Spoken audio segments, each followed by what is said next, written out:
చేయబోతున్న పోలీస్ వ్యవస్థ, వీటన్నిటి వల్ల ఇవాళ మహిళలు మాత్రమే కాదు, మాజీ ముఖ్యమంత్రులు, పార్టీ అధ్యక్షుల వారి కుటుంబ సభ్యులు కూడా ఈ సోషల్ మీడియా తోడేళ్లకు నుంచి, అంటే వాళ్ళ దగ్గర నుంచి తగిన రక్షణ పొందలేకపోతున్నారు. అసలు ఈ తోడేళ్లని పెంచి పోషించి ఈ తోడేళ్ల వ్యవస్థని విస్తరించింది ఎవరు? టీడీపీయే కదా.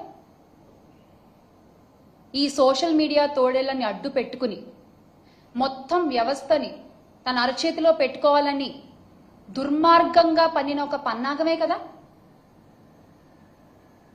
మరి అలాంటి వారిపై కేసులు ఎందుకు పెట్టరు? మీరు ఎందుకు పెట్టరు?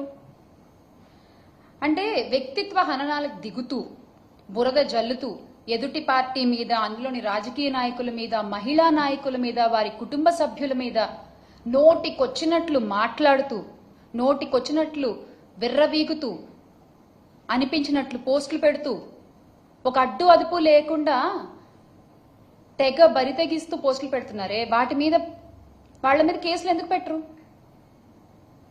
మీరు పెట్టరు. ఎందుకంటే వాళ్ళని పెంచి పోషిస్తున్నది మీరే కాబట్టి.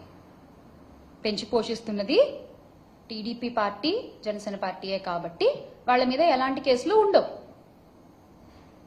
అంటే మీరే పోస్టులు పెడతారు, మీరే బాధ పెడతారు, ఎవరినో ఒకరిని అరెస్ట్ చేసినట్టుగా చూపించి, ఇదిగో మాకు మహిళల పట్ల ఇంత గౌరవం ఉంది, అసలు మహిళల్ని ఎవరు ఒక్క మాట అన్నా, అది మా పార్టీ వాళ్ళైనా సరే మేము ఊరుకోము, మేమంత ప్రేమిస్తాం మహిళల్ని అంటూ మళ్ళీ వింకాలు పలుకుతారు. అసలు మీ మోడస్ ఆపరెండియే ఇది. This is how you work, your social media works. అరే మీకు నిజంగా అంత చిత్తశుద్ధి ఉంటే రాష్ట్ర వ్యాప్తంగా ఉన్న వందలాది మంది సోషల్ మీడియా సైకోలపై ఎక్కడా కేసులు పెట్టలేదు ఎందుకు? ఎందుకని మేము అడుగుతున్నాం. రాష్ట్ర వ్యాప్తంగా ఇప్పటి వరకు మీ సోషల్ మీడియా తోడేళ్లు చేసిన అరాచకాలు, దారుణాల మీద కొన్ని వందల కంప్లైంట్లు మేము ఇచ్చాం. దానిలో ఒక్కటన్నా మీరు చదివారా? కనీసం ఒక్కళ్ళన్నా మీరు అరెస్ట్ చేశారా?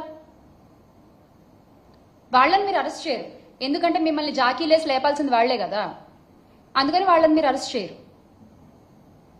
నిన్న కూడా ఆ కిరణ్ అనే వ్యక్తి